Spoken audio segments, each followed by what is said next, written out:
So what is going on, guys? Bexio back, and today we got a brand new video. This time talking about finance stuff, more of that stuff, but this time involving crypto, Bitcoin, Litecoin, and talking about those in terms of what is going on right now in politics and in like the US specifically. So the real reason why Bitcoin was invented, we're gonna break that down right here, right now. So as we all know by now, a little late for this, but the stimulus checks are coming out like $1,200 if you're single and make under a certain amount, and then $2,400 if you're married and make under a certain amount. But this is something, where people think is a little blurry on whether or not it's a good thing and what the long-term effects could be, because obviously we could see inflation of people. If you give people the money and then they don't spend it and it sits there, and we see inflation, which would not be good, like hyperinflation, which would not be good,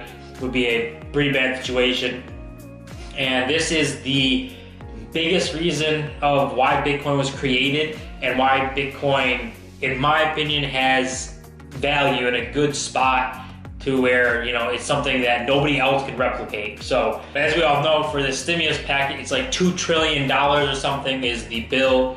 And basically all that's happening is the Federal Reserve, or the Fed, is just going to print more money. And I guess now they don't actually have to print the money to do it like this. They can just go on online and put in the numbers and just switch the numbers up, put in a 2 trillion, plan coming in, and then just put it in their little Excel sheet and go on their days.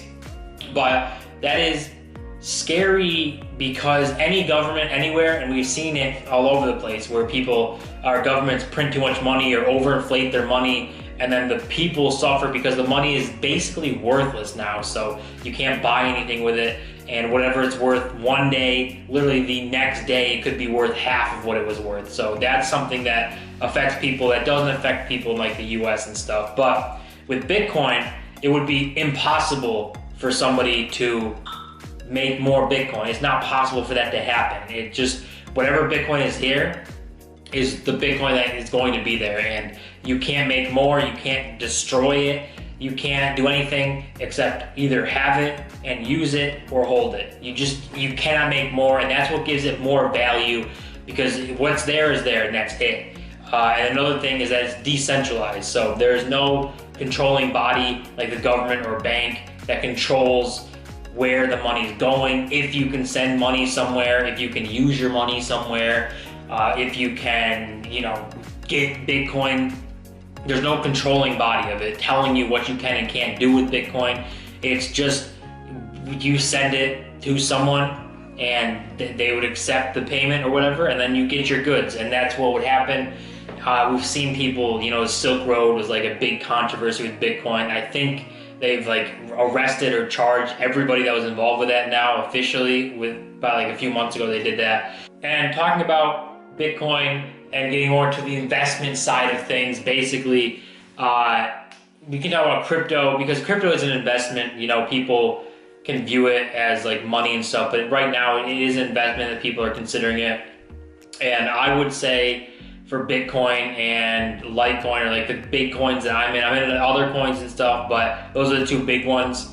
And for when you're investing, or if you want to invest in crypto and stuff, the golden rule, just like the golden rule for investing, is only invest money you're willing to lose, is what I say in crypto, because it's so volatile and it goes up and down drastically, almost every day or every week. It's not like the stock market. Recently we've had a lot of volatility in the stock market, but it's usually not like the stock market, where the stock market is usually a little bit less volatile, and crypto is where you go up and down 10% a day and something crazy like that. But other than that golden rule of invest what you're willing to lose, or only invest what you're willing to lose, another rule is only invest 10% of your net worth in crypto. So people do that because it's so volatile that you don't want to put 50% of your net worth into crypto and have it drop by 50%, and now you've just lost a third of your entire net worth overnight. That it could happen overnight.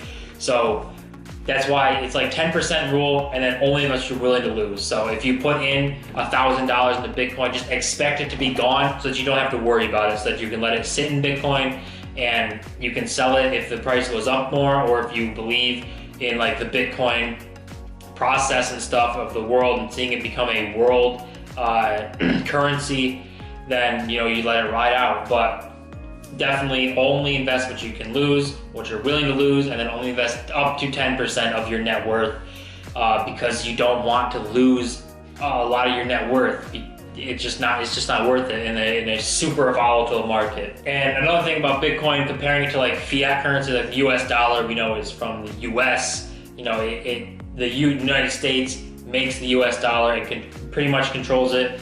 Bitcoin, no one knows who made Bitcoin. Bitcoin's a mystery. No one is exactly sure of one person who made it. So that adds to that like feel of it being decentralized, is that nobody knows who made it. Like comparing to Litecoin, we all know Charlie Lee is the founder of Litecoin. He held a lot of Litecoin and he sold it at like near all-time highs.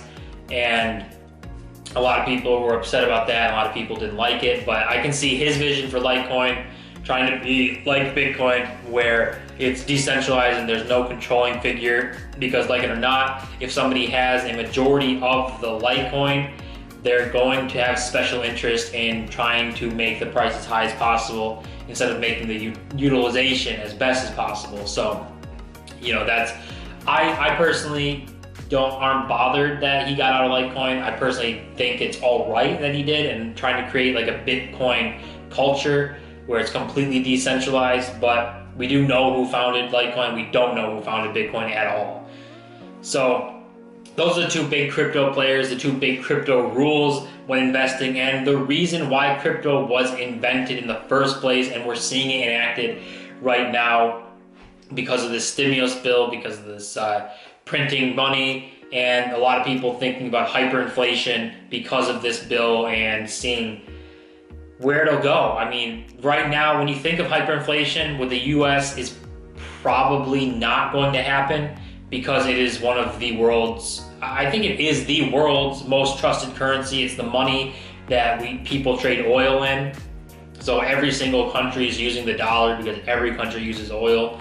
And a lot of countries keep their money in dollars, some of their money in dollars, to kind of hold that value and see where it goes. And as far as I know, this $2 trillion is coming out of debt from the future United States. It's like the future United like budgeting thing. It's super weird and hard to describe, but we're basically borrowing against ourselves in the future, if it makes any sense. I don't know how they're going to do that or how that fully works, but we're going to find out. Hyperinflation shouldn't be a problem, because I mean, you can see like Venezuela, that they had super hyperinflation, and it didn't. No one's trading oil in Venezuelan dollars, whatever they're called, or holding money in Venezuelan money. So it's like those countries. There's one more that I'm drawing a blank on right now, and I always know it. I always know they have like a $5 billion bill because their money's super inflated.